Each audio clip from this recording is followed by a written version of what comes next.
India is now the world's second largest solar module manufacturing base after China. Here is a number worth pausing on. In March 2021, India's total solar module manufacturing capacity was 8.2 gigawatts. By December 2025, it was 210 gigawatts. That is a 25 times increase in 4 years, one of the fastest manufacturing scale-ups in any industry, in any country, in recent industrial history. Confirmed by Wood Mackenzie, the most respected energy research firm in the world, whose rankings set the global standard for how the industry measures itself. Adani Solar alone ranks number 8 among all solar module manufacturers in the world, the only Indian company in the global top 10. Now here is the number that makes that achievement truly extraordinary. In financial year 2024, India spent $4.35 billion importing solar panels, the majority from China. In financial year 2025, that import bill had fallen to $2.15 billion, a 50% reduction in a single year. And in 2025, India exported approximately 5 gigawatts of solar modules to the rest of the world. 96.8% of those exports went to the United States. This is not a projection. This is not an aspiration from a government document. These are verified numbers that have already happened. So how did a country that was spending billions importing Chinese solar panels become the world's second largest solar manufacturer in 4 years? And what does this have to do with a salt desert in Gujarat? That is what this video is about. To understand what India has built, you first need to understand what China built and why it made India's $4.35 billion import bill so dangerous. India receives more solar irradiance than 90% of the planet. The sun falls on Indian soil at higher intensity for more hours per day than almost anywhere else in the world. India has always had this. The raw material for India's energy future falls from the sky every single day, free of charge, without invoices, without sanctions, without the need for any foreign government's approval. And yet, in 2024, India was paying China billions to give India the equipment to capture that sunlight. The sun was Indian. The land was Indian. The engineers were Indian. But the panels, the cells, the wafers, the polysilicon, the entire physical supply chain came from China. This was not energy independence. This was energy dependency with better optics. 20 years ago, solar manufacturing was genuinely global. Germany, Japan, the United States, all had serious, world-class solar industries. China looked at all of them and made a decision, a massive state-backed, sustained over decades decision to dominate every single stage of the global solar supply chain. China invested over $130 billion into solar manufacturing in 2023 alone. It built processing facilities at a scale no other country could match. It priced everyone else out of existence. German solar manufacturers shut down one by one. Companies that had been building sophisticated photovoltaic technology for decades rendered economically unviable by prices they simply could not match. Japanese manufacturers retreated to specialized niches. American manufacturers closed or moved production offshore. The world wanted cheap solar panels to fight climate change.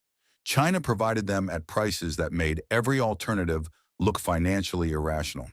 And every country that celebrated those cheap panels, every government that built its renewable energy targets around continued Chinese supply, was simultaneously surrendering its industrial capacity to produce them. The world chose short-term price over long-term security, and China built its monopoly on that choice. Today, China produces 93% of the world's polysilicon, 97% of silicon wafers, 92% of solar cells, and over 80% of finished modules. At every stage of the supply chain, China's share is not dominance, it is monopoly, and China has already shown it will use supply chain monopoly as a weapon. In 2010, China restricted rare earth exports to Japan during the Senkaku Islands dispute. Japanese manufacturers felt the shock within weeks. Certain rare earth prices jumped over 500%. In April 2025, China imposed export licensing requirements on terbium, dysprosium, and 5 other critical materials. and Chinese exports of rare earth magnets fell by 75% in 2 months. A country that controls 97% of your wafer supply has more strategic leverage over your clean energy future than most military threats. India understood this, and India decided to change it. India's transformation from the world's largest solar importer to its second largest manufacturer did not happen through a single dramatic announcement. It happened through a set of interconnected policy decisions that, taken together, represent one of the most consequential industrial pivots in India's economic history. The Production-Linked Incentive Scheme for Solar Manufacturing, a government program that pays manufacturers a percentage of incremental sales for producing solar components in India, making domestic manufacturing financially viable against Chinese competition. The ALMM, the Approved List of Models and Manufacturers, which mandates that all government-backed solar projects must source modules from Indian-listed manufacturers, guaranteeing the domestic demand that justifies large-scale investment. And from June 1st, 2026, this week, the ALMM List 2, which goes further up the supply chain, requiring that the solar cells inside those modules must also come from domestic Indian manufacturers. This is the policy that is pulling serious capital into cell manufacturing, the stage where India still has the most ground to close on China. The result of these decisions is visible in numbers that have already happened. India's module capacity grew 25 times in 4 years. The import bill fell 50% in 1 year. China's share of India's solar module imports fell from over 90% to 65%. China's share of cell imports fell from over 90% to 56%. And India started exporting 5 gigawatts of modules in 2025, almost all going to America. But behind every number there is a factory, and the most important factory is in Mundra, Gujarat. Making a solar module from scratch requires 8 distinct manufacturing stages, each with its own industrial expertise, capital equipment, and supply relationships. You begin with metallurgical-grade silicon, essentially refined sand, a common industrial material. You convert it through a complex chemical process into polysilicon, an extremely pure form of silicon that requires sophisticated chemistry and enormous amounts of energy to produce. You melt the polysilicon and grow it into large, cylindrical ingots of crystalline silicon. You slice those ingots on diamond wire saws into wafers, sheets so thin a human hair is thicker than several of them stacked. You treat those wafers with chemical and electrical processes to create a photovoltaic cell, the actual unit that converts sunlight into electricity. You assemble multiple cells into a module, add tempered glass, an aluminum frame, a junction box, an encapsulant to protect against weather. 8 stages, 8 categories of industrial know-how. For the past decade, almost every one of those 8 stages happened in China. India was buying the finished product at the end of a supply chain it did not own. On 800 acres in Mundra's Special Economic Zone on Gujarat's coast, Adani Solar is building something that does not exist outside China. All 8 stages on one campus in India. Metallurgical silicon to polysilicon to ingots to wafers to cells to modules, plus solar glass, aluminum frames, encapsulants, back sheets, and junction boxes. The complete solar supply chain, closed within India's borders, on a single campus.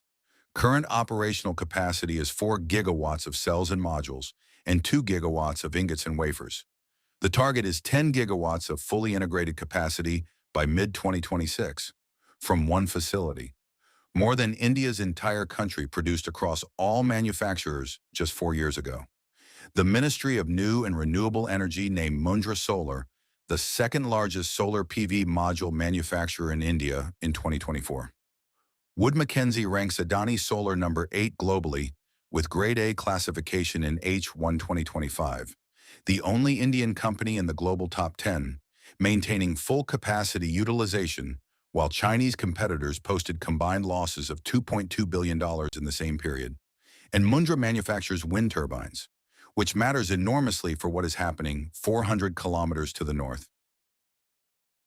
Open the satellite images of the Rann of Kutch in Gujarat and find the region near the Pakistan border. The images from 5 years ago show nothing.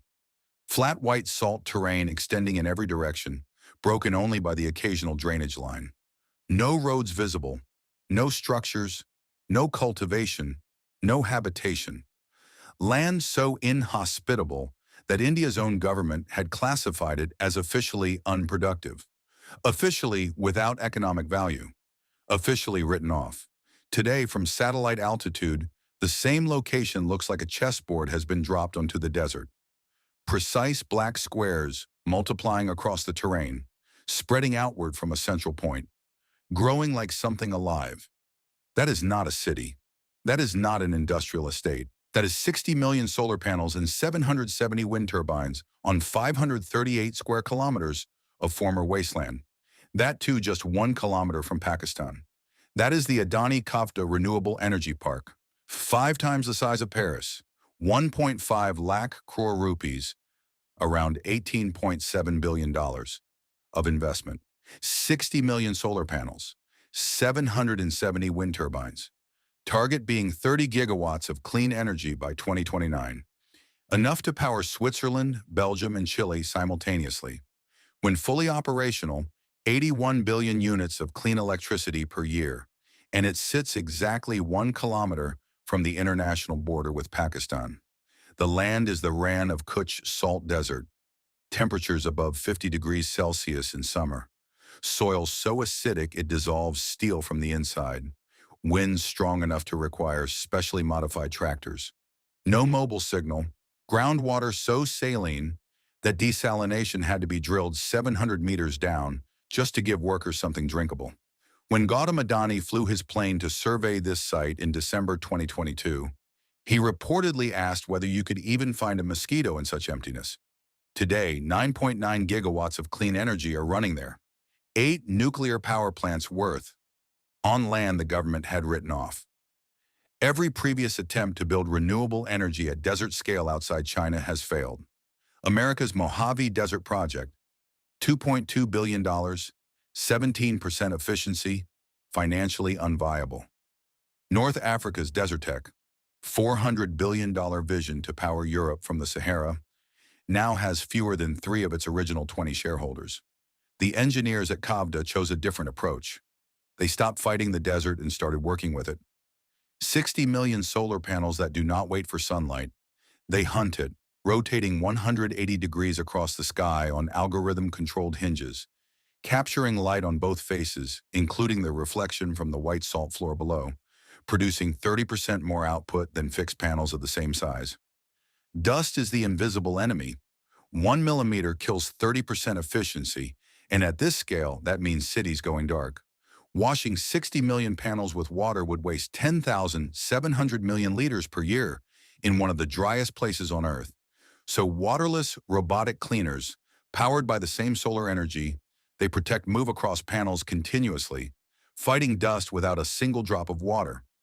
Salt soil dissolves steel, so engineers drove stone columns into the ground at every foundation point and wrapped every structure in corrosion-resistant material. The desert cannot eat what it cannot reach. At the center, an AI control room that does not watch the present. It lives 15 minutes in the future, predicting sun, wind, and grid demand before they shift, adjusting output proactively. In energy systems, reacting after a failure is already too late. When the sun sets, 770 wind turbines run the night shift. Kutch's brutal winds, the same ones that make construction here nearly impossible, become Khavda's greatest asset after dark. Day solar, night wind, never stopping. And now Khavda has something that completes the entire picture. There has always been one argument against solar and wind power that critics return to again and again, because for a long time nobody could fully answer it. The sun sets, the wind stops, and the grid has no memory, meaning that electricity must be generated and consumed simultaneously, that the grid cannot store excess generation from the afternoon for use in the evening, that without a solution to this problem, a solar-dominated grid will always need fossil fuel backup for the hours when the sun is not shining and the wind is not blowing. This is not a theoretical objection. It is the reason why coal plants across India run at partial capacity much of the time. not because they are needed at every moment, but because they must be kept ready for the moments when renewables cannot deliver. Solar panels generate the most power at midday, but electricity demand in India peaks in the evening. When homes light up, offices close, factories keep running, and cities come alive.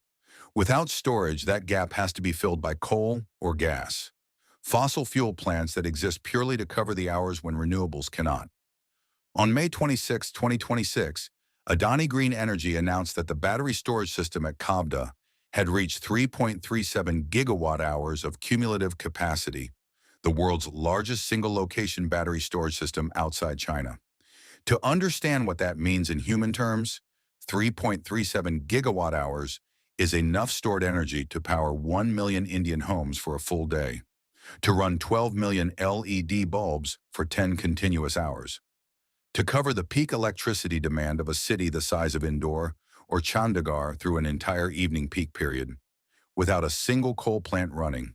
The facility was built from construction start to full operational status in 10 months. One of the fastest utility-scale storage deployments in history anywhere in the world. China's current global peak for single-location battery storage is Inner Mongolia, at 4 gigawatt hours, built through complete control of lithium-ion supply chains, manufacturing capacity, and deployment timelines. India is not at 4 gigawatt hours yet, but India has demonstrated at 3.37 gigawatt hours that it can build at this scale, at this speed, without depending on Chinese supply chains to do it. What this system can do: power 1 million Indian homes for an entire day, run 12 million LED bulbs for 10 continuous hours, cover the peak electricity demand of cities the size of Indore or Chandigarh, without a coal plant in sight. The battery absorbs the solar energy generated during the day, stores it, and releases it when the grid needs it most. Phase 1 went live in March 2026. Phase 2 completed in May 2026. An advanced energy management system coordinates both phases, managing the relationship between generation, storage, and grid demand in real time. And Adani has committed to deploying more than 10 gigawatt hours of new storage in financial year 2027 alone. 50 gigawatt hours by 2031. Khavda is now building both ends of the clean energy equation at the same time. The panels that generate the power, the batteries that store it, the turbines that run the night shift, the AI that manages the whole system. The solar panel and the battery are not two separate stories. They are the same infrastructure decision, and India is building both ends of it in the same postcode. That is new. That matters. The question people most ask, why is India's largest energy project built just 1 kilometer from Pakistan? The honest answer is geography, not geopolitics. And the geography here is remarkable. The Rann of Kutch is government wasteland, flat, contiguous, with India's second-best solar radiation, wind speeds 5 times stronger than the plains, and zero competing land use because nothing can grow or be farmed here. It is the only place in India where a 30-gigawatt project is physically possible at this scale without displacing anyone. Building here required Defense Ministry sign-off. The park operates under BSF security. Tourists are prohibited. Journalists require clearances. The infrastructure is a designated strategic national asset. For decades, the Rann of Kutch was listed in strategic assessments as one of India's more vulnerable border regions. Remote, barren, without population, without economic output. Difficult to defend precisely because there was nothing there worth defending and nothing there that made permanent infrastructure investment obviously sensible. Pakistan, looking across that border for those same decades, saw exactly what those assessments described: emptiness, a liability, a blank. India looked at the same terrain and saw something completely different. Second best solar radiation in the country, wind speeds 5 times stronger than the plains, flat contiguous land with no competing uses, and government ownership that removed every acquisition and displacement challenge. India converted its most overlooked border region into its most strategically significant energy asset. The land one side dismissed became the foundation of the other side's energy future. That is what strategic confidence looks like in practice. India is now the world's second largest solar module manufacturer. That is a fact worth being genuinely proud of. It is also a fact that requires context. Modules are the final assembly stage. The upstream stages, where China's grip is tightest, are where India still has the most work to do. China produces 97% of global silicon wafers. India does not yet have commercial wafer production at meaningful scale, which means many Indian module manufacturers are still buying Chinese wafers and assembling them into Indian modules.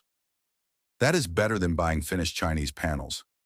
It captures more value, creates more Indian jobs, and reduces vulnerability. But it is not full independence. Adani Mundra is specifically targeting 10 gigawatts of integrated ingot and wafer capacity. WAR-E Energies has begun construction on a 10-gigawatt wafer and ingot plant in Maharashtra. Reliance New Industries is building a separate, fully integrated facility. The ALMM List 2 from June 2026 creates the demand incentive for cell manufacturing investment. These are the right moves. The gap will close, but it will take years, not months.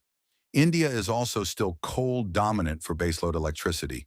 The clean energy transition is real and accelerating, but it is a decade-long project. Khavda at 9.9 gigawatts still has two-thirds of its 30-gigawatt target to build in 3 years, in conditions that defeated every previous attempt elsewhere. That is an enormous ongoing engineering commitment. And battery storage, India's 3.37 gigawatt hours at Khavda is a proof of concept. The target of 50 gigawatt hours by 2031 requires scaling lithium supply chains, manufacturing capacity, and capital deployment at a pace India has not previously demonstrated in this sector. None of this diminishes what has been built. All of it is the honest version of the same story. The gaps are real. The progress is real. India is building through the gaps rather than pretending they do not exist. The bigger picture. Step back from the gigawatts and the manufacturing rankings and the import statistics. Every great power in history secured its energy before it secured anything else. Britain built its empire on coal. America's global dominance ran on oil. The Netherlands became the world's wealthiest country in the 1600s on wind power, not military might alone. In every case, energy came first. Power followed. Germany proved the opposite lesson in 2022. When Russia cut gas supply after the Ukraine invasion, 24,000 German companies went bankrupt. Germany, the world's fourth largest economy, with enormous financial reserves and advanced manufacturing, suffered 2 consecutive recessions. Not from attack, not from sanctions aimed at Germany, because someone else controlled the energy it depended on. India's energy import bill currently runs to hundreds of billions of rupees annually. Oil from Russia and Iraq, gas from Qatar, coal from Indonesia and Australia, LPG from the UAE. Every rupee of that bill is a rupee that does not stay in India for schools, hospitals, defense, or investment. Every rupee of that bill is a rupee that makes India vulnerable to decisions made in foreign capitals. India's 500 gigawatt renewable energy target by 2030 is not primarily a climate story. It is an economic sovereignty story. An India that generates its own power from its own sunlight using its own manufactured components cannot be threatened with energy cutoffs. An India building both the generation capacity and the manufacturing independence is an India that is systematically removing the most powerful form of leverage any country can hold over another. As of 2026, India has crossed 220 gigawatts of installed renewable capacity. The 500 gigawatt target by 2030 is challenging, but within reach if the current pace is sustained.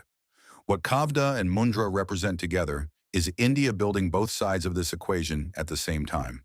The generation and the manufacturing, the energy machine and the factory that builds and feeds it. Not outsourcing either one. Building both. This video is not for the energy analyst or the policy researcher. It is for the Indian who knows what this country is capable of and has had to hold that knowledge against a steady stream of doubt from people who never took the time to understand it. In 2021, India imported $4.35 billion of solar panels, mostly from China, mostly because India was told it could not build them itself. In 2025, India is the world's second largest solar module manufacturer. It cut that import bill in half in a single year. It is exporting panels to America. It has an Indian company ranked number 8 globally among all solar manufacturers, maintaining full capacity utilization while Chinese competitors lost billions. And in a salt desert in Gujarat, 1 kilometer from Pakistan, on land the government classified as worthless, India is running 9.9 gigawatts of clean energy, the world's largest battery storage system outside China, built in 10 months, 60 million solar panels chasing the sun, 770 wind turbines running the night shift, an AI control room predicting the future so India's present stays stable. None of this happened because the challenges became easier. It is worth saying that clearly, because the scale of what India has achieved can create a false impression that the path became smooth, that the obstacles cleared, that the desert cooperated. It did not. The desert is still the same desert. The salt still corrodes. The heat still kills electronics that were not designed for it. The dust still threatens to choke 60 million panels simultaneously. The wind still tears at structures that engineers have spent years learning to anchor. The remoteness that made building here a logistical nightmare on day one is still there on day 1000. Khavda did not get easier. India just got better at building in it, in the heat, in the salt, in the wind. 1 kilometer from the border. On land, the world dismissed. Toward a goal, the world questioned. China's manufacturing dominance is still real. The supply chain gaps in wafers still exist. The 500 gigawatt target still requires sustained execution at a scale India has never previously attempted. But none of that diminishes what India has done. All of it is the context within which what India has done deserves to be understood. A country in the middle of something this large does not need cheerleaders.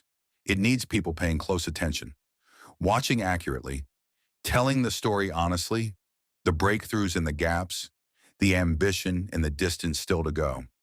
And that is exactly the kind of coverage this channel wants to deliver.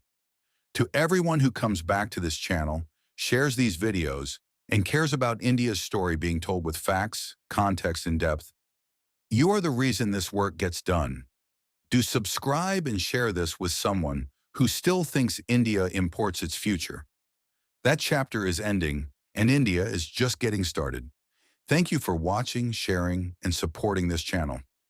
Every view, every share, and every conversation sparked by these videos helps us continue telling stories with depth and context they deserve. We couldn't do this without you. Thank you for being part of this journey. See you in the next deep dive.